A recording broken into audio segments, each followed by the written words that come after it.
अच्छे होंगे। तो जैसे कि आप लोगों ने थ्योरी पोर्शन सारा का सारा कंप्लीट कर लिया है, तो आज हम आपके लिए क्या लेके आए हैं, कंप्यूटर की प्रैक्टिस क्वेश्चन। तो प्रैक्टिस क्वेश्चन की अगर मैं बात करूं बच्चे, विदाउट प्रैक्टिस आप लोग कुछ भी नहीं कर पाएंगे। देखिए, जो जितना आप लोगों ने पढ़ा है बड़ा अच्छा है, बट उसके बेसिस के ऊपर क्वेश्चन किस तरीके से पूछे जाते हैं वो भी हमें यहाँ पे पता होने चाहिए। तो आज का जो हमारा टॉपिक रहेगा, ओरिजिन ऑफ कंप्यूटर, ठीक है। तो इसमें हम ये सारी की सारी चीज़ें पढ़ेंगे कि ओरिजिन ऑफ कंप्यूटर में क्या क्या चीज़ें जो हैं और क्वेश्चन जो है किस तरीके से आपके पास डेवलप किया जा सकता है। तो चलिए बच्चों, स्टार्ट करते हैं ओरिजिन ऑफ कंप्यूटर। लीजिए, तो सबसे पहले देखिए, फर्स्ट क्वेश्चन आपकी स्लाइड के ऊपर जो है गिवन किया गया है, what was the name of first computer designed by Charles Babbage. अब बच्चों, आप लोगों को एक बात बड़ी अच्छे से पता होनी चाहिए कि चार्ल्स बेबेज कौन थे। सबसे पहले तो जैसे कि आप लोग जानते भी हैं और आप लोगों ने मेरे वीडियो सारे देखे हैं, तो उसमें मैंने ये सबसे पहले डिफाइन किया है कि चार्ल्स बेबेज कौन थे जी, फादर ऑफ कंप्यूटर। देखिए, एडिशनल नॉलेज भी हम आपको साथ के साथ प्रोवाइड करते चलेंगे कि चार्ल्स बेबेज क्या थे, फादर ऑफ कंप्यूटर थे। और उनकी जो हिस्ट्री में दो मेन इन्वेंशन थी, फर्स्ट इज थी difference engine and second is उनकी एनालिटिकल इंजन। अगर डिफरेंस इंजन की बात करें तो 1822 में थी, और एनालिटिकल इंजन की बात करें तो 1837 में थी। तो यही पूछा कि first computer design by Charles Babbage, तो इसका आंसर तो डायरेक्ट यहीं से आ गया कि चार्ल्स बेबेज की जो सबसे पहली इन्वेंशन थी that is a difference engine. तो होपफुली इतनी बात आप लोगों को यहाँ पे क्लियर है, डिफरेंस इंजन इसका जो था राइट आंसर बना। अब यहाँ पे ध्यान दीजिए, दो ऑप्शन तो आपके पास सेम है, मतलब जो जो कि चार्ल्स बेबेज से रिलेटेड थे। एनीएक के बारे में बताया गया है और क्लॉसेस के बारे में बताया गया है।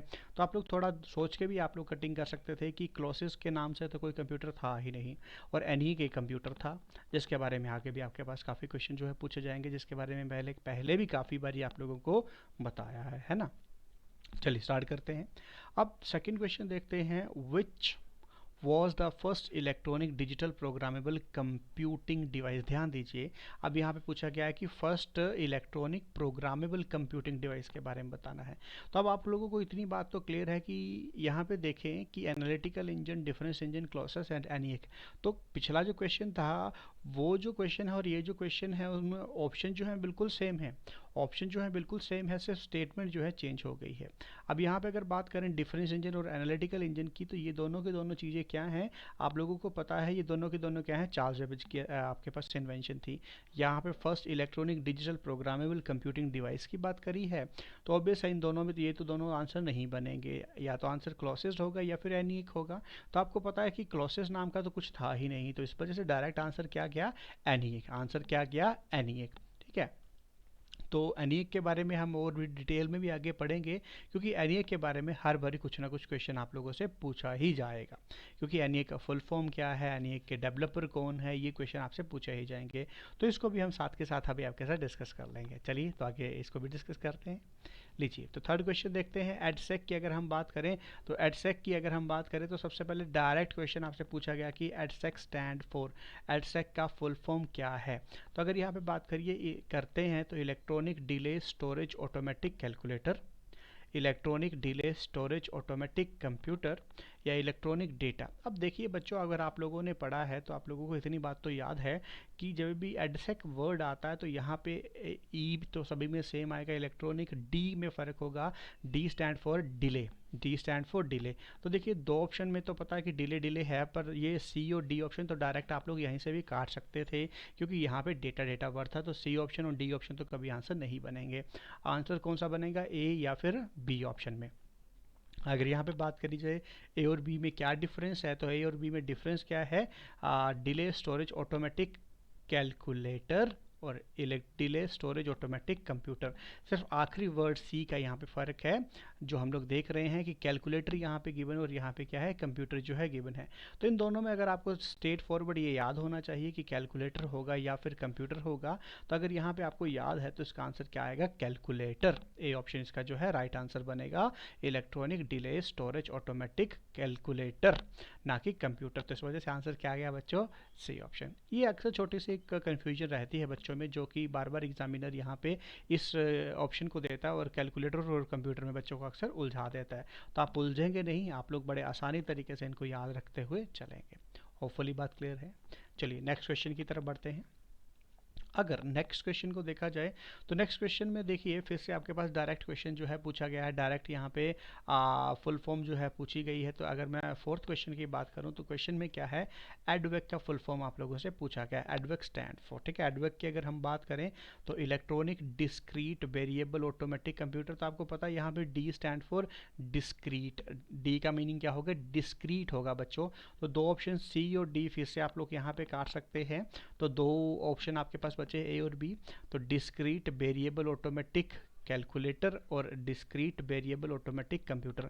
तो अब यहाँ पे आपको पता होना चाहिए कि सी स्टैंड फॉर कैलकुलेटर और सी स्टैंड फॉर कंप्यूटर। तो एड वैक की अगर हम बात करें तो C stand for computer, electronic discrete variable automatic computer. बच्चे छोटी छोटी सी चीज़ें होती हैं जिसमें अक्सर बच्चा गलती करता है, तो आप लोग गलती नहीं करेंगे, ठीक है। तो इसका आंसर क्या बनेगा, बी ऑप्शन आपका यहाँ पे बनेगा, electronic discrete variable automatic computer. Hopefully बात आप सभी को क्लियर है। चलिए नेक्स्ट क्वेश्चन देखते हैं। नेक्स्ट क्वेश्चन की अगर बात करें, which was the first commercial computer. अब देखिए यहाँ पे बात करी गई है फर्स्ट कमर्शियल कंप्यूटर की। तो सबसे पहले मार्क वन है, एनिक है, डिफरेंस इंजन है और क्लोसस। तो एक बात तो मैंने आपको पहले ही बताया कि क्लोसस ऐसी कोई चीज़ है नहीं, तो ये ऑप्शन तो अपने आप में ही कैंसिल आउट हो गया कि ये तो कभी आंसर नहीं बनेगा, ठीक है। अब यहाँ पे अगर बात करी जाए तो आपके पास डिफरेंस इंजन को भी आप काट सकते हैं, कमर्शियल नहीं था ये, तो दो ऑप्शन कट गए हैं, आप दो ही ऑप्शन बचे हैं, मार्क वन एंड एनिक। अब यहाँ पे ध्यान देना है, कमर्शियल कंप्यूटर की बात करी है, फर्स्ट कमर्शियल कंप्यूटर या तो मार्क वन होगा या फिर एनिक आपके पास होगा। तो अगर इन दोनों की बात करी जाए तो आप लोग अभी आपके माइंड में आ भी चुका होगा कि जो सबसे पहला कंप्यूटर जो था वो कौन सा था, एनिक था, ठीक है। वो जो कमर्शियल कंप्यूटर जो था वो था एनिक, ठीक है। एनिक की अगर बात करें तो दूसरा क्वेश्चन अभी तक आप लोगों ने मेरे साथ डिस्कस कर लिया है, अभी आगे हम इसका फुल फॉर्म भी आपके साथ डिस्कस करेंगे। तो कई बार ये जरूरी नहीं है कि आपको क्वेश्चन के आंसर आते हैं, अगर आप लोगों ने डिटेल स्टडी करा है तो आप लोग ऑप्शन कटिंग भी कर सकते हैं, जैसे कि आप मेरे साथ यहाँ पे कर रहे हैं। होपफुली बात क्लियर है। चलिए आगे बढ़ते हैं। चलिए क्वेश्चन नंबर 6 की बात करते हैं। अभी यूनिवैक, यूनिवैक की अगर मैं बात करूं तो यूनिवैक का डायरेक्ट यहाँ पे फुल फॉर्म आपसे पूछा गया है। तो इसमें तो कुछ है ही नहीं ऐसा जो मेरे को आपको आज ज़्यादा डिटेल में बताना है, आप इसे डायरेक्ट याद करके भी कर सकते हैं। UNIVAC stand for universal automatic computer, ये तो डायरेक्ट क्वेश्चन बनता है, यूनिवर्सल ऑटोमेटिक कंप्यूटर। तो इसका तो डायरेक्ट आंसर डी ऑप्शन बनेगा, यूनिवर्सल ऑटोमेटिक कंप्यूटर। इसमें कुछ भी ऐसा नहीं था जो मेरे को ज़्यादा डिटेल में आपको करवाना है, क्योंकि ये तो फुल फॉर्म था जो कि आपको पता होना ही चाहिए, और मैंने इसके ऊपर काफ़ी खासा जोर भी पहले दिया है ना। ओके चलें आगे फिर। Question number 7। अब एनिक की अगर बात करें तो एनिक आप लोग काफ़ी बारी मेरे साथ पढ़ चुके हैं, जिसके बारे में अब आपको यहाँ पे पता होना चाहिए। अब यहाँ पे भी वही बात है, electronic numerical integrator and computer and calculator. अब यहाँ पे देखिए ऑटोमेटिक वर्ड है, यहाँ पे इसे कैंसिल कर सकते हैं सी ऑप्शन को, फिर से यहाँ पे ऑटोमेटिक वर्ड है तो इसको भी कैंसिल करते हैं। सी और डी तो ऑटोमेटिक वर्ड से आपके पास यहाँ पे कैंसिल आउट हो गए। अब यहाँ पे आपको पता होना चाहिए कि कंप्यूटर वर्ड आएगा या फिर कैलकुलेटर वर्ड आएगा। सेवन्थ की अगर बात करी जाए, electronic numerical integrator and computer जो है इसका बिल्कुल राइट आंसर बनता है, electronic numerical integrator and computer जो है इसका बिल्कुल सही आंसर होगा। तो हमेशा ध्यान रखें कि कंप्यूटर और कैलकुलेटर में कभी कंफ्यूज ना हो, क्योंकि अक्सर बच्चा यहाँ पे ये देखा जाता है कि इन दोनों वर्ड में बड़ा ज़्यादा कन्फ्यूजन अब बच्चे को मिलती है। तो होपफुली मैं उम्मीद करता हूँ कि मैं सारी आपके डाउट जो है क्लियर करता चल रहा हूँ। छोटे छोटे से वर्ड्स हैं जिनमें आप लोग याद करते हुए चलिए, बाकी तो कोई समस्या है ही नहीं, है ना। चलिए नेक्स्ट क्वेश्चन की तरफ बढ़ते हैं। अब देखिए, John Mauchly and J Presper Eckert are the inventor dash of computer. अब यहाँ पे ध्यान दीजिए, देखिए बड़ा इंपॉर्टेंट, पता नहीं कितने एग्ज़ाम में, मेरे को तो याद भी नहीं है, मैं जितनी बारी देखता हूँ ओरिजिन से जब भी क्वेश्चन आता है तो इस टाइप का क्वेश्चन जरूर आता है, क्योंकि अपने आप में ये बड़ी इंपॉर्टेंट बात है। तो जब भी ये क्वेश्चन आता है कि जॉन मोले एंड जे प्रॉस्पर एक्रेट जो थे उन्होंने कौन सा कंप्यूटर जो है इन्वेंट किया था, यूनिवैक, एनियक या फिर एडसेक या फिर मार्क वन। तो जब भी क्वेश्चन नंबर 8 आपके पास पूछा जाए तो क्वेश्चन नंबर 8 का आंसर आएगा एनियक, ठीक है। एनियक के इन्वेंटर कौन थे, जॉन मुले एंड जेपी एक्रेट। ये डायरेक्ट क्वेश्चन आपके पेपर में बनता है। अब देखिए बच्चों, यहाँ पे इसमें आपको ज़्यादा डिटेल में जाने की ज़रूरत नहीं है, क्योंकि आपके एग्ज़ाम का इतना सा ही पार्ट बनता है। अगर इससे आगे ज़रूरत होती तो हम आपको पहले ही कवर करवाते, ठीक है जी, क्योंकि हमें पेपर निकालना है, हमें पेपर निकालना है तो हमें सिलेक्टिव अप्रोच जो है अप्लाई करनी है। तो ये सिलेक्टिव अप्रोच में होती है कि जो जो चीज़ें ज़रूरी है सिर्फ उन्हीं को पढ़ो, बाकी चीज़ें हमें पढ़नी नहीं है। ठीक है, चलिए आगे बढ़ें। Question number 9, who invent punch card. अब ये तो ऐसे इन्वेंशन है कि जिनके बारे में आपको डायरेक्ट पता होना चाहिए, तो इसका डायरेक्ट आंसर जो बनेगा फिर सी ऑप्शन बनेगा, हरमन होलरिथ। ठीक है, सी ऑप्शन का डायरेक्ट आंसर बनेगा हरमन और होलरिथ। तो डायरेक्ट इसको याद करना है, इसमें कुछ ऐसा नहीं है। ठीक है जी।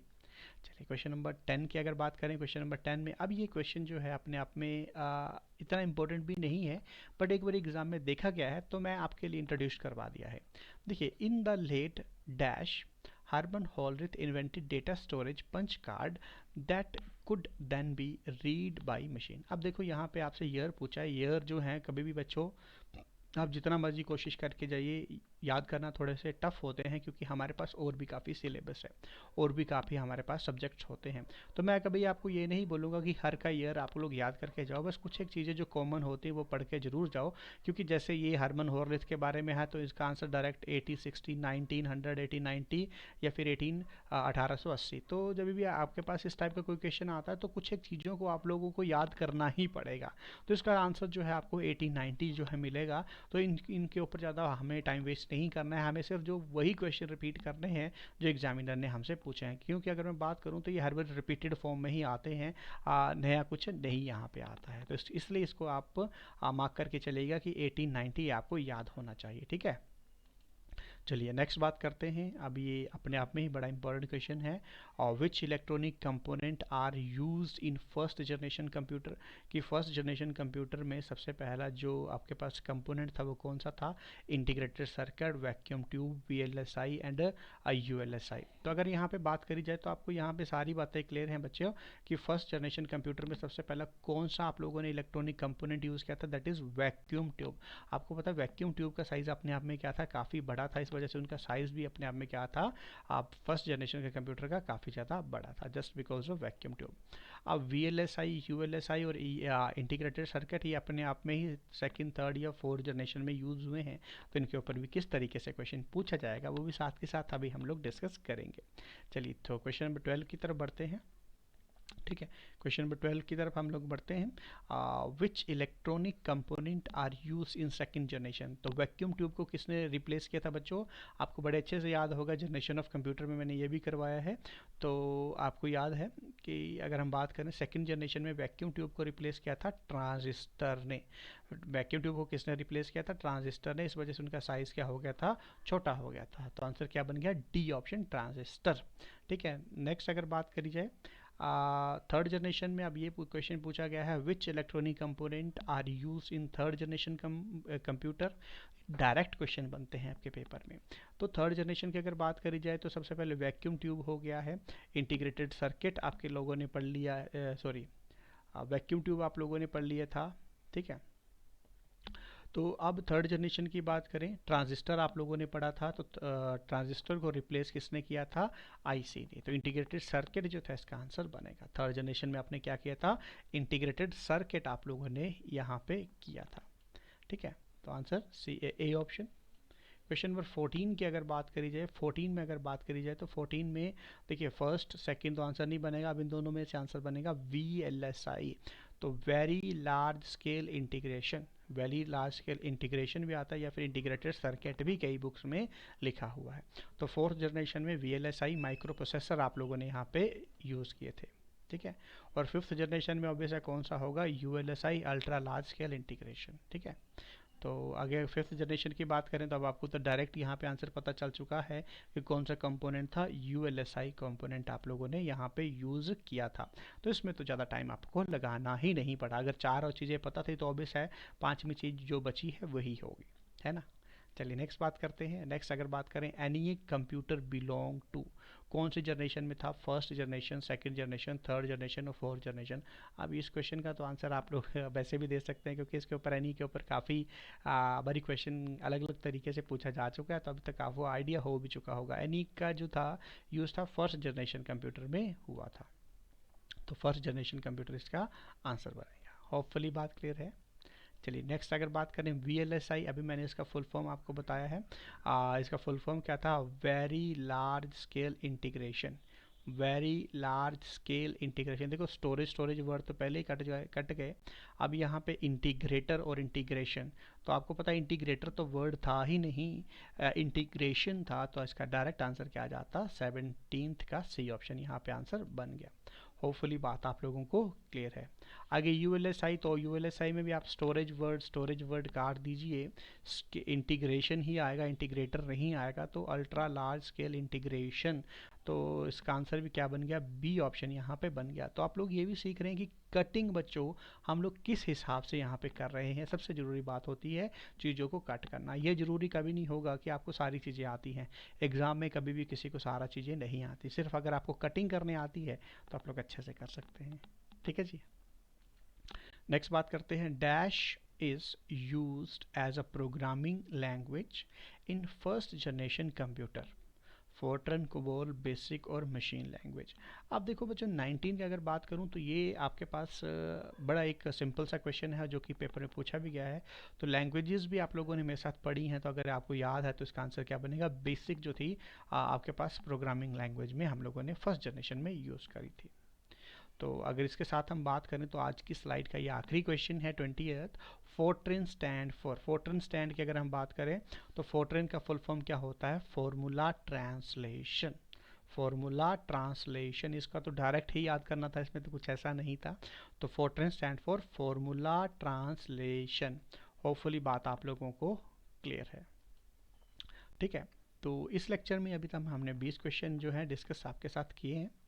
चलिए, तो मिलेंगे अब आपके साथ नेक्स्ट लेक्चर में। तब तक उम्मीद है कि आप इनको एक बार फिर से रिवाइज करेंगे, और हर बारी जिस भी एग्ज़ाम की आप लोग तैयारी करते हैं उसमें ये ओरिजिन से जब भी क्वेश्चन आएगा तो इन्हीं में से एक क्वेश्चन या दो क्वेश्चन आपको ज़रूर मिलेंगे। तो इस लेक्चर को सुनने के लिए आपका बहुत बहुत धन्यवाद। Thank you guys.